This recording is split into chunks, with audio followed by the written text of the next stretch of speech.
me está escuchando Rubén Darío Busetti, le vamos a dar ingreso para que hable el que sabe. ¿Cómo anda, querido amigo Rubén Darío? ¿Qué tal? Buen día, ¿cómo andan, che? ¿Qué tal, Pedro? ¿Qué tal, Anaí? ¿Cómo va todo? Vos necesitas viajar para conocer en concreto la realidad internacional. Acá Lucas Maliqueo nos proponen. Si ahorran el 3%, pueden viajar a cualquier lado. Si no, fíjense en Karina y Javier.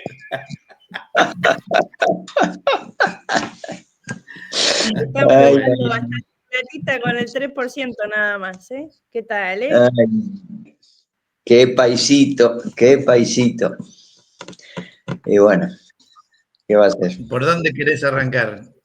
Mira, Porque hay Pedro, tantos temas que, hay bueno, tantos temas. lo de Rusia, lo de China, de Venezuela, bueno, de Palestina estábamos hablando recién. Sí, sí. Lo de Palestina sigue muy dramático eso. Después vamos a hacer un comentario respecto de lo que está ocurriendo, más de lo que está más, digamos, referido a lo que está ocurriendo, que ya es muy conocido y muy dramático, a una posibilidad o dos posibilidades que se están abriendo ahí para intentar encontrar ahí una posible solución, ¿no? Que pare este genocidio de este gobierno asesino del gobierno de Israel, ¿no? Pero bueno, justamente estaba pensando digamos, los antagonismos, ¿no? Por un lado, lo que nos ocurre a nosotros con lo que está sucediendo con el gobierno actual y con esta descomposición acelerada de este fantoche que tenemos como presidente y toda su gestión, acompañado solamente por los grandes intereses internacionales y algunos nacionales también que siguen haciendo su agosto gracias a esta destrucción del tejido social y el tejido productivo del país, ¿no? Pero bueno, y estaba pensando en eso y el antagonismo con lo que está ocurriendo en el otro extremo del mundo, ¿no? Donde en realidad yo creo que vamos a vivir, hoy ya se ha iniciado 6 jornadas históricas en esa región, ¿no? Que vamos a detallar un poco a continuación. Se inició en el día de hoy, ya ha terminado el primer día de los 2 en que se va a desarrollar todas las actividades de la 25ª cumbre de la Organización de Cooperación de Shanghái en la ciudad de Tianjin. Tianjin está a 135 kilómetros al sudeste de Beijing. Y ahí se van a encontrar, se han encontrado ya, digo que acaba de terminar el primer día porque allá en esa ciudad en este momento son las 9 de la noche, así que ya ha terminado la primera jornada de las 2. Mañana va también a suceder, a continuar esta cumbre. La cumbre de la Organización de Cooperación de Shanghái es una de las organizaciones nacidas en el año 2001, pero tiene su historia previa muy interesante. Allá por el inicio de la década del 90 del siglo XX, en plena caída de la Unión Soviética y el surgimiento del mundo, digamos, unipolar, hubo algunos pensadores, algunos estrategas rusos que tuvieron una mirada con luz larga hacia el futuro y empezaron a elaborar lo que después se denominó la doctrina Primakov. Eugenio Primakov fue un gran estratega ruso que elaboró, digamos, justamente la base de esa doctrina es el acercamiento entre las potencias, las 3 principales potencias euroasiáticas, que son Rusia, China e India, y de esa manera surgió lo que después se conoció con el nombre de RIC, RIC, Rusia, India, China, que fue la base del posterior surgimiento en el año 2006 y 2009. En 2006 comenzaron las conversaciones y en el 2009 nacieron los BRICS.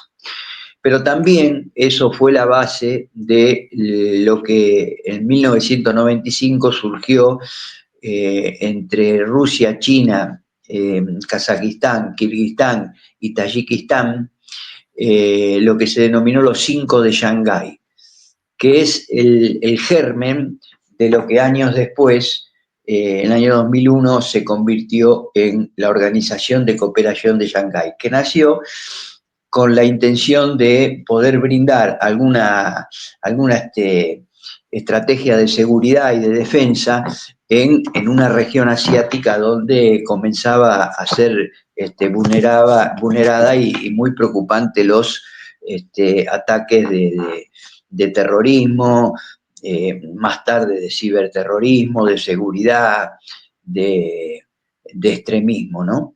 Entonces, para controlar, digamos, también el desarrollo del narcotráfico, para controlar y poder tener alguna seguridad en esos ámbitos, se creó la Organización de Cooperación de Shanghái, que no es una organización ofensiva, simplemente es una organización que trata de protegerse de esos males modernos, ¿no? Después, con los años, también tuvo acercamientos y contactos y vínculos y acuerdos comerciales, y fue creciendo con el correr de los años, ¿no? En el año 2017, en uno de los encuentros cumbres anuales, se sumaron 2 de las potencias nucleares, Pakistán e India. Esta organización de cooperación de Shanghái cuenta con 4 de las potencias nucleares, de las 7 potencias nucleares que hay en el mundo, ¿no? Rusia, China, Pakistán e India. Y en el histórico encuentro de Samarcanda en el año 2022, siempre estoy hablando de la Organización de Cooperación de Shanghái, se incorporaron Irán y Bielorrusia, conformando hoy los 10 países miembros plenos de esta organización. También esta organización tiene 2 miembros de observación, que son Afganistán y Moldavia. Y también tiene 14 miembros en calidad de socios. Es decir, es una organización que fue creciendo con el correr de los años y fueron llegando a acuerdos muy importantes, sobre todo acuerdos que en este momento debería Occidente tomar en cuenta por todo lo que pudieron avanzar en protegerse en cuanto al desarrollo del narcotráfico, ¿no? Una cosa que tiene tan preocupado ahora el gobierno de los Estados Unidos, por lo menos como una excusa que esgrime para avanzar sobre los recursos de nuestros países de nuestra América, ¿no? Pero bueno, ellos ahí en Asia alcanzaron muchos acuerdos, sobre todo acuerdos fronterizos de la Fuerza de Seguridad para controlar la circulación y la actividad del narcotráfico. Tal es así que lograron secuestrar, incautar decenas de toneladas de drogas en varias de esas fronteras. Bueno, la Organización de Cooperación de Shanghái, como digo, se fue desarrollando y ahora tiene su 25ª cumbre acá en la ciudad de Tianjin, donde va a contar con más de 20 jefes de Estado.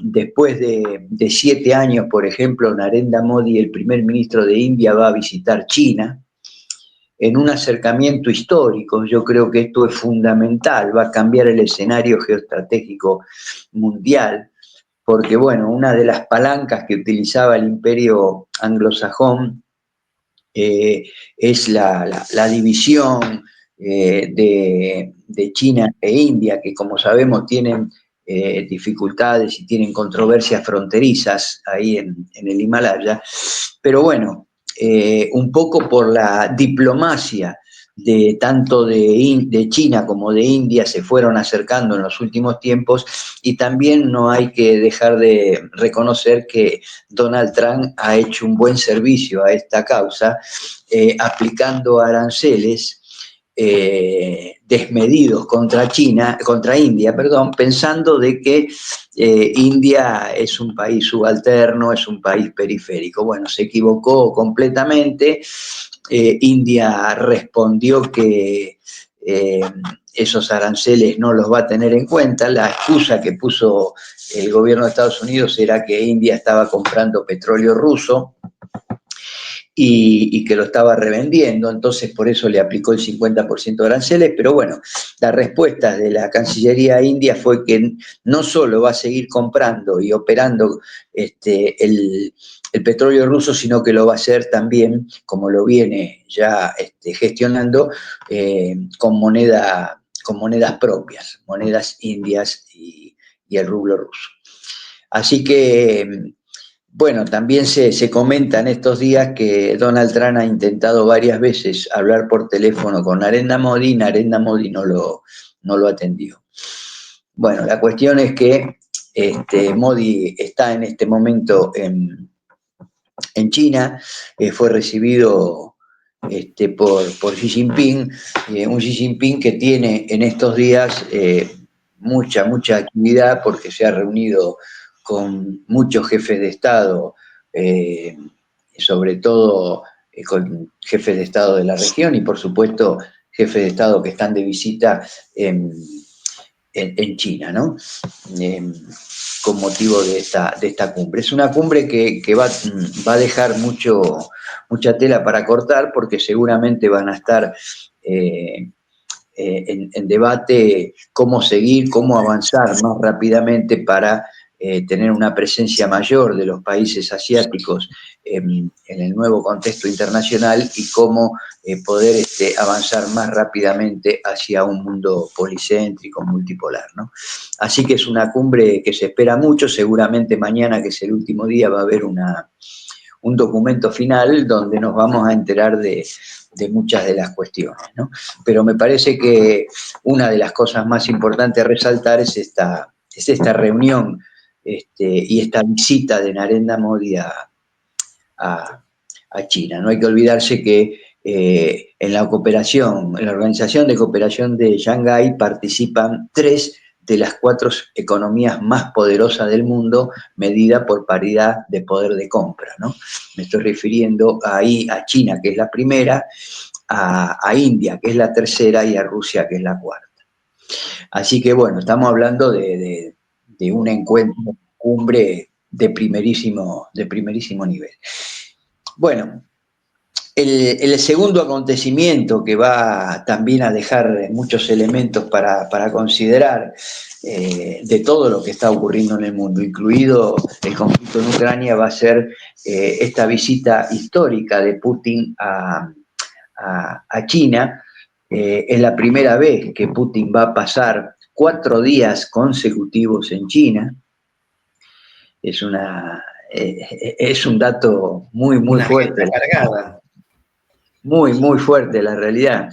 El día 2, que es el día posterior a la finalización de esta cumbre de la Organización de Cooperación de Shanghái, va a haber una cumbre de todo el día, una reunión de todo el día con distintas actividades exclusivamente entre Putin y Xi Jinping.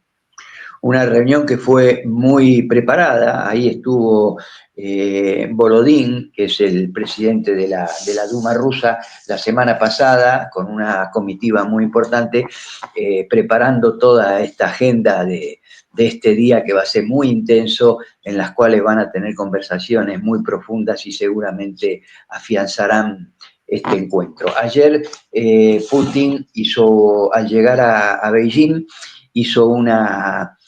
tuvo declaraciones a la prensa, al medio de Xinhua, que es el vocero, la prensa principal el diario principal de China, donde utilizó un término que por lo menos a mí me sorprendió, muy poco utilizado, porque bueno, sabemos que en diplomacia las palabras tienen mucho peso, ¿no?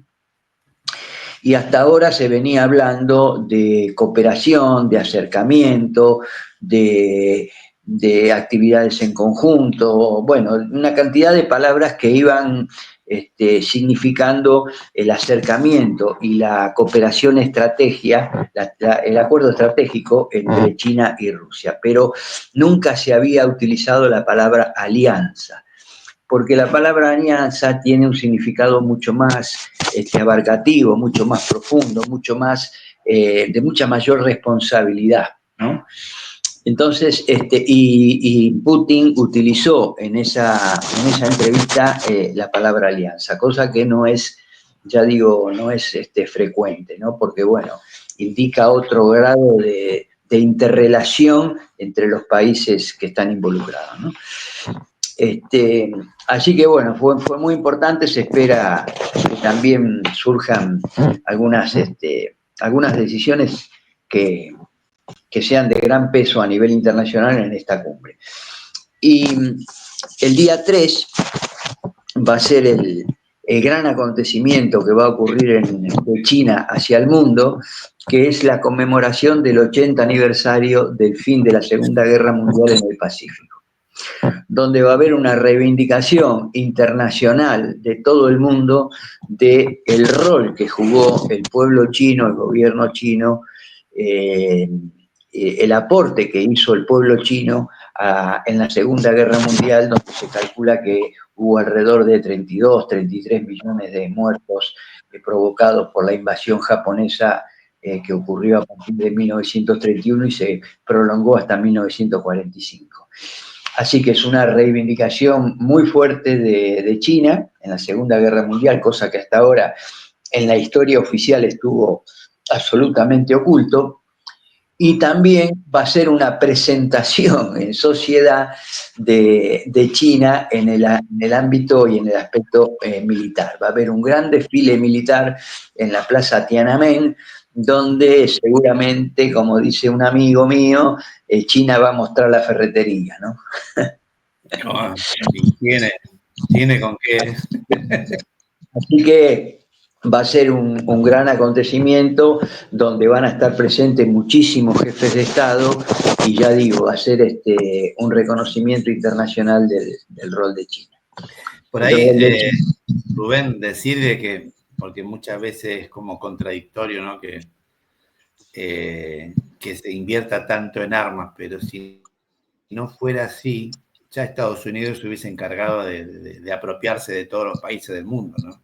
Estados Unidos te obliga a una carrera armamentista porque si no te invade. Esa es la cuestión, ¿no? Así es. Yo digo siempre, hay que recordar el ejemplo de lo que ocurrió en Corea del Norte, ¿no? Porque, que dicho sea de paso, Kim Jong-un va a ser uno de los invitados en estos acontecimientos, va a estar sentado muy cerca de Xi Jinping. Kim Jong-un es el jefe de Estado de Corea del Norte, pero digo lo que ocurrió con Corea del Norte, porque en Corea del Norte se venían desarrollando un proceso similar al que vivió más tarde Irán en cuanto al control del desarrollo nuclear en su país, al cual Corea del Norte había accedido por allá por 2005, 2006, en el sentido de frenar su desarrollo nuclear a cambio de que le levanten algunas sanciones, o que le levanten directamente las sanciones con la cual había ejecutado Estados Unidos, las sanciones que había ejecutado Estados Unidos. Bueno, en Corea del Norte desactivó su programa nuclear. Estados Unidos no cumplió, Occidente no cumplió, no levantó las sanciones. Y en ese interín ocurrió lo que todos conocemos en 2011 con el bombardeo criminal hacia la República de Libia, el asesinato de Gaddafi, que también había de alguna manera entregado su programa de desarrollo nuclear. Bueno, eso lo observó Corea del Norte. A partir de ese momento comenzó su desarrollo de energía nuclear, logrando tener las bombas nucleares. Y bueno, eso fue el motivo principal por el cual Occidente más tarde comenzó a respetar a Corea del Norte de otra manera, ¿no? Entonces yo digo, relacionado con lo que decís vos, que lamentablemente si los países que quieren emprender un camino soberano, independiente, autónomo, no tienen cómo defenderse, lamentablemente son presa fácil de esta arrogancia y de este militarismo de los países occidentales, ¿no? Acá Jenny pregunta, ¿por qué la multipolaridad tan desarrollada, tan en desarrollo, no consigue todavía frenar, por ejemplo, el genocidio del pueblo palestino? Pregunta Jenny. Sí. Lamentablemente en este proceso de transición hay contradicciones, no es un proceso de transición rectilíneo, hay que considerar que todavía el imperio, a pesar de que tiene un declive manifiesto, sigue teniendo alto poder de destrucción, y hay algo que yo digo, digamos, la diplomacia tiene muchas entretelas que a veces uno no conoce todos los términos que se dirimen y se juegan en cada oportunidad. Pero lo que digo es que los grandes países, los grandes estados, gobiernos representativos de esos estados que hoy tienen la responsabilidad de conducir, digamos, de direccionar el nuevo mundo, como está ocurriendo en esta cumbre de la Organización de Cooperación de Shanghái, como son los BRICS, también tienen la responsabilidad de evitar un exterminio de la población mundial, ¿no? ¿A qué me refiero? De que lo que siempre mencionamos, que dentro de Occidente hay sectores muy dislocados que están dispuestos a provocar al máximo y a utilizar las armas nucleares que tienen con tal de no perder su hegemonía. Y eso lo estamos viendo a diario. Ayer, por ejemplo, hubo un bombardeo israelí al gobierno, al alto mando del gobierno yemení, matando al primer ministro y matando a muchos ministros, ¿no? Entonces, bueno, ¿qué quiero decir? Que de lo que se trata acá es de avanzar con cooperación, tratando de evitar las provocaciones y tratando de evitar el escalamiento militar. En este sentido, bueno, lamentablemente el pueblo palestino está sufriendo las consecuencias de estas idas y vueltas, de estas contradicciones y de este poder destructivo que todavía tiene Occidente, ¿no? De todas maneras, se está buscando permanentemente de poder enfrentar este genocidio y detenerlo, ¿no? Ahora hay muchos países que en una delegación de asistencia humanitaria van a Israel. También hay una idea de poder desplegar en Naciones Unidas la resolución 377 del año 1950. Esto es muy importante porque en esa resolución se estableció que si un miembro del Consejo de Seguridad reiteradamente bloquea o veta una resolución de paz, esto puede ser tomado por la Asamblea General, y si la Asamblea General decide por 2/3 aprobar, en este caso, un alto el fuego en Palestina, eso podría avanzar. Desde ya que, bueno, son todos procesos, como digo, contradictorios, porque todavía, sobre todo Estados Unidos, tiene gran influencia en Naciones Unidas, y tiene poder militar, y bueno, y lamentablemente el pueblo palestino en este caso está sufriendo las consecuencias, ¿no?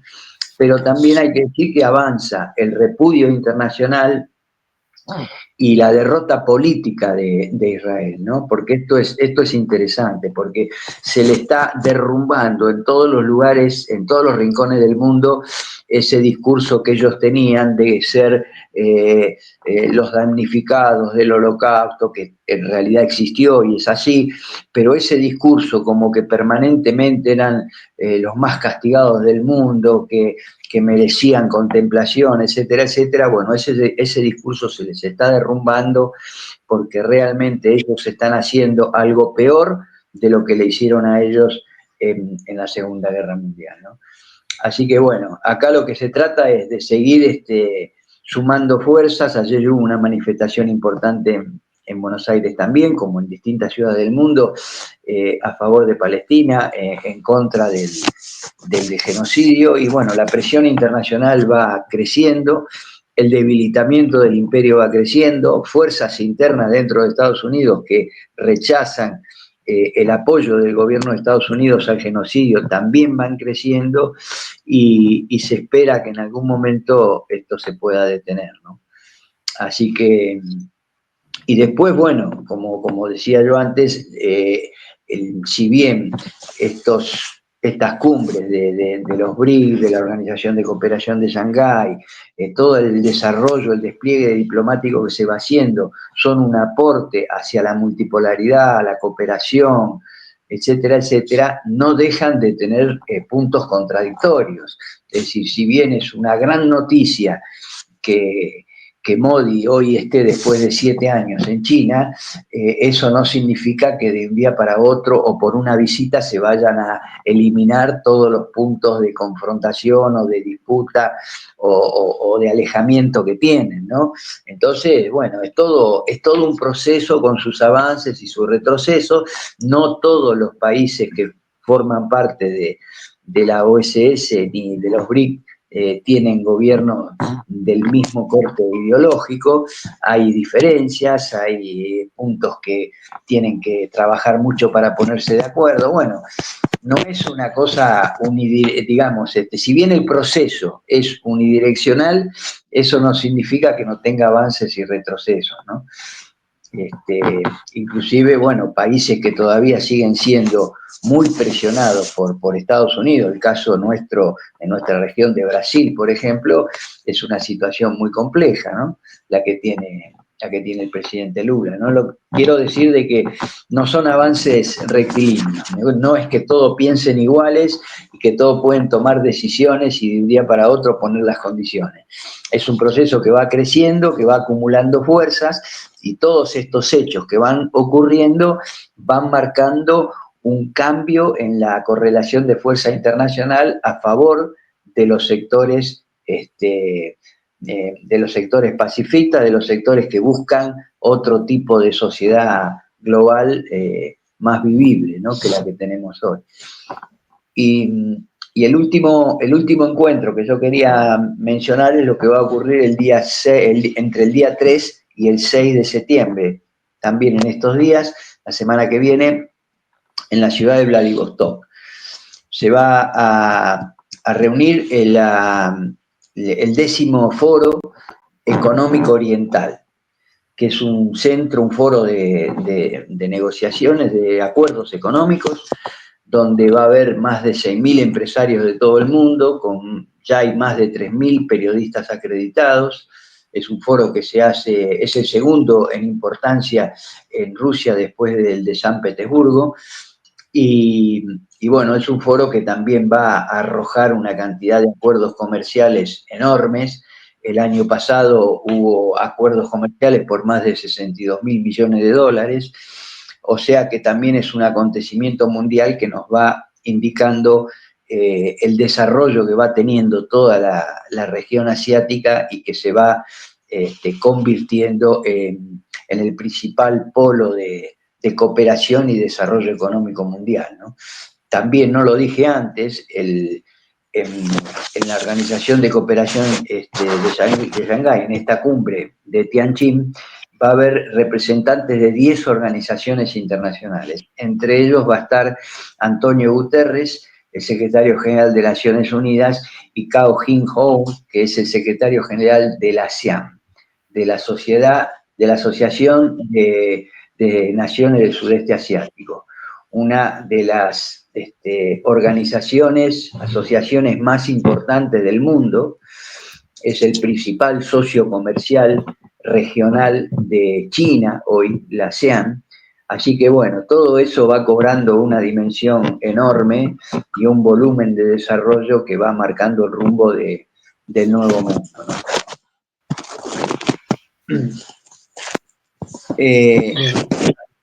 No sé si hay algo más sobre esto y si no pasamos rápidamente a un tema. No, otro tema. Creo que ya ahí le respondiste a Jenny que preguntaba, ¿no? Claro. Mira, el otro tema está relacionado con lo que está ocurriendo en el Caribe, ¿no? Con el despliegue de las fuerzas de Estados Unidos que en su declive y en su desesperación está intentando hacer valer su mermado poder militar, lo está haciendo, lo intenta hacer prevalecer en los países de nuestra región. Y en ese sentido está desplegando una fuerza militar naval muy poderosa en todo el Caribe, intentando amenazar a la República Bolivariana de Venezuela, la cual ha movilizado ya más de 4 millones de milicianos y está muy, muy preparado ante un posible intento de invasión o de provocación más importante de Estados Unidos, que hay que decir que lo tiene en la mira a Venezuela desde hace muchísimo tiempo, desde los años 2000, del inicio de los 2000, con el primer gobierno de Chávez, donde Estados Unidos perdió el control de esa enorme reserva, la principal reserva de petróleo del mundo.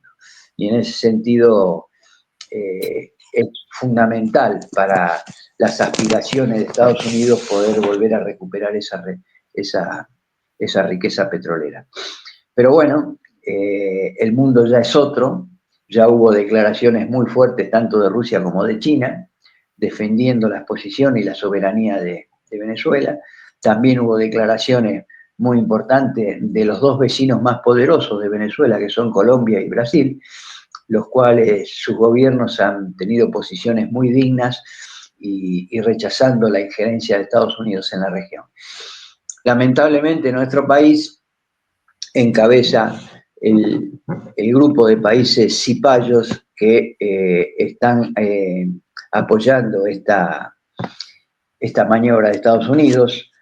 Yo digo que la excusa que pone Estados Unidos para esta provocación es combatir a un inexistente cártel de los soles. No se comprobó su existencia nunca, pero bueno, Estados Unidos se lo adjudica al gobierno de Venezuela como que lo controla. Y acá, yo digo, el gobierno argentino, yo digo, los que tomaron la decisión de declarar al cártel de los soles como una organización terrorista, no deben saber ni qué quiere decir eso. Pero con el solo hecho de estar al lado de Estados Unidos, de seguir sus pasos como sea para intentar lograr algún crédito que le dé un poquito de oxígeno para durar unos días más, es capaz de cualquier cosa, ¿no? Así que bueno, lamentablemente la Argentina encabeza esos países que junto con Ecuador, Paraguay y algunas otras islas del Caribe apoyan esta incursión de Estados Unidos en el Mar del Caribe. Quería hacer ese comentario porque, bueno, lamentablemente nos pone nuevamente ante el mundo como un gobierno irresponsable y cipayo de este poder imperial, ¿no? Así que, bueno, así están las cosas. Pedro, no sé si tenés tienen alguna pregunta o reflexión. Sí, ahí te queríamos preguntar también que hoy vas a estar solicitado. ¿Dónde vas a estar hoy? Sí, voy a estar en esta presentación, ahí charlando un poco sobre estos temas del escenario estratégico global. Y ahí Taiwán, entre el conflicto y el diálogo sin interferencia, Rubén Darío Gussetti, director del GIADEC, especialista en estudios sobre China contemporánea, junto con el conductor Manuel Loli, domingo 31 de agosto. La transmisión se ve por YouTube, IP News TV, hay que buscar así. Y el horario para la Argentina es a las 21 horas. No hay nada en la TV argentina a esa hora, así que no hay excusa. Vamos a mirar IP News. Igual no recibimos el 3% por prestarte ahí a este espacio radial. Vamos a tener que hablar con los productores de ahí. De verdad. Lo vamos a gestionar, Pedro. Bueno, sí, no, por ahí me quedó la espina todavía de Bolivia. No sé si por ahí querés. Sí, bueno, hay muchas especulaciones con respecto a la segunda vuelta ahora el 19 de octubre en Bolivia, pero bueno, la realidad, lo concreto es que lamentablemente ahí se ha dado un paso atrás. En la segunda vuelta van a dirimir el nuevo gobierno que se va a hacer cargo de Bolivia, dos fuerzas, una de centro derecha, encabezado por Rodrigo Pazamora, y Jorge Quiroga, que es un hombre de la ultraderecha más reaccionaria de Bolivia, ¿no? Y lamentablemente, bueno, en esa segunda vuelta no va a haber ningún representante del espacio nacional, popular, que inició el proceso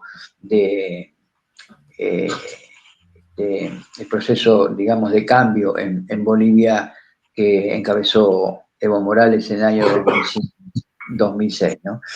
Pero bueno, la lucha seguirá. Vamos a ver cómo queda amparado y qué poder pueden tener dentro de las instituciones y de la calle el pueblo boliviano. Lamentablemente también se va a perder la mayoría en el Parlamento, en el Congreso, y eso va a ser un golpe muy duro para las condiciones de vida que van a venir en Bolivia seguramente, ¿no? Con un Congreso dominado por la derecha. Tal es el retroceso que en esta semana se conoció ya la liberación de Camacho, que fue el principal dirigente de ultraderecha que estuvo implicado en las matanzas que ocurrieron en Bolivia después del golpe del año 2019. Bueno, todo un síntoma de cambio de política, lamentablemente, en Bolivia. De todas maneras, bueno, sabemos que hay movimientos sociales, movimientos indígenas y de trabajadores poderosos, y bueno, vamos a ver cómo se desarrollan los acontecimientos y si realmente le da la relación de fuerzas a la derecha en Bolivia como para poder implantar toda la política que ellos suelen desarrollar, ¿no? De todas maneras es preocupante porque, bueno, en un mundo, como siempre venimos insistiendo, de transición que nosotros consideramos y con un imperio en declive y ferozmente concentrado en nuestra región para hacerse de los recursos naturales, no es una buena noticia, ¿no? Pero bueno, confiemos en el poder de movilización, el poder de lucha del pueblo boliviano, a ver qué es lo que se puede hacer ahí. Muy bien. Bueno, Rubén Darío Gussetti, como siempre, muchas gracias. Acá, bueno, hacían otra pregunta, pero bueno, por ahí, si querés una pincelada. Sigo sin ver, dice Ricarelli, camarada Ricarelli, sigo sin ver y escuchar pronunciamientos sobre Venezuela y Palestina de gran parte de la oposición aquí en la Argentina, ¿no? Hay como un silencio de radio en esta provocación de Donald Trump hacia la revolución bolivariana y por supuesto con lo de Palestina. Sí, por supuesto que es así, los medios de comunicación tratan de no decir nada ni de avanzar sobre ese tema, sobre todo sobre el tema palestino, ¿no? Es decir, estamos viendo en estos días cómo todos los servicios de inteligencia y todo el poder israelí se está ejerciendo a nivel mundial y cómo hay presiones en todos los órdenes, ¿no? En los últimos días, por ejemplo, Emmanuel Macron llamó al embajador de Estados Unidos, lo convocó, porque había hecho críticas muy duras, este embajador de Estados Unidos, contra el gobierno francés por no haber sancionado, como según él correspondía, manifestaciones en contra de Israel y a favor de Palestina en las calles de las ciudades de Francia, ¿no? Es decir, ¿qué quiero decir? Que están ejerciendo todo el poder de lobby que tienen y el poder financiero que controlan para presionar a periodistas, a medios de comunicación, los que no son propios, porque la mayoría los manejan ellos, y también a los gobiernos, ¿no? Entonces estamos en medio de esa lucha y nosotros como países de la periferia, por supuesto que muchísimas de estas cosas ni nos enteramos porque ellos ejercen el control de los medios de comunicación, inclusive los medios de comunicación que uno supuestamente a veces puede pensar que son más abiertos, más democráticos, más progresistas, observamos, si lo seguimos un poco con detenimiento, observamos cómo estos temas desaparecen, ¿no? No existen. Es decir, el genocidio no existe, el etnocidio no existe, y todo sigue igual, ¿no? Entonces, bueno, es una pelea muy desigual donde aparece solamente el tema de Palestina en medios alternativos, en algunas redes sociales y en programas como este, ¿no? Claro. Bueno, Rubén Darío Gussetti, como siempre, gracias por todos estos aportes para entender esta realidad, ¿no? Que decíamos a la mañana temprano, muchas de estas cosas las hacen bien abstractas y alejadas de la materialidad que tiene la realidad, para después, bueno, convencernos de que Maduro es el capo de la droga en nuestra América y justificar después las peores barbaridades, ¿no? Pero bueno, hay que dar esa batalla cultural, política y también, como decimos siempre, en la calle también, ¿no? Abrazo grande. Chao, chao. Hasta el domingo. Un abrazo. Debemos esta Rubén Darío. noche por IP News TV en horario Argentina a las 9 horas, ¿eh? Así que ahí lo vamos a estar viendo a Rubén Darío. Pero si estás en United States of America, a las 5 de la tarde. Ah, si yo tengo un vuelo ahora y me voy a Miami. Si estás en México, Cancún, toda esa zona, a las 18. Bueno, Bolivia, Venezuela, a las 20. Pero si estás en Argentina, Brasil, en Chile, weón, o en Paraguay, no me ve, a las 21 horas. Muy Así bien. que a las 21 vamos a estar ahí. Bueno, el que no lo encuentre nos pide el enlace y le pasamos el conversatorio de Rubén Darío Gussetti, que va a estar hablando sobre su libro Taiwán, entre el conflicto y el diálogo, sin interferencias, en este programa que se llama El escenario estratégico global, contradicciones y perspectivas, y que bueno, pusieron el 3%. El 3% para que le prestemos a Rubén Darío Gussetti. No le vamos a decir más por ciento, le vamos a decir el 3 por Karina. El 3 por K. El 3 por K, por de K de Karina. Al final, la ruta del dinero K era la ruta del dinero de Karina. Al final se supo. Se supo que lo tiró. Muy bien. Bueno, ¿le pasaste el enlace a la Colo? Sí. No, se la mandé. Si no pongo un tema, ¿quién? Esperá. Pero. Antes de comenzar con otro tema, mandarles un abrazo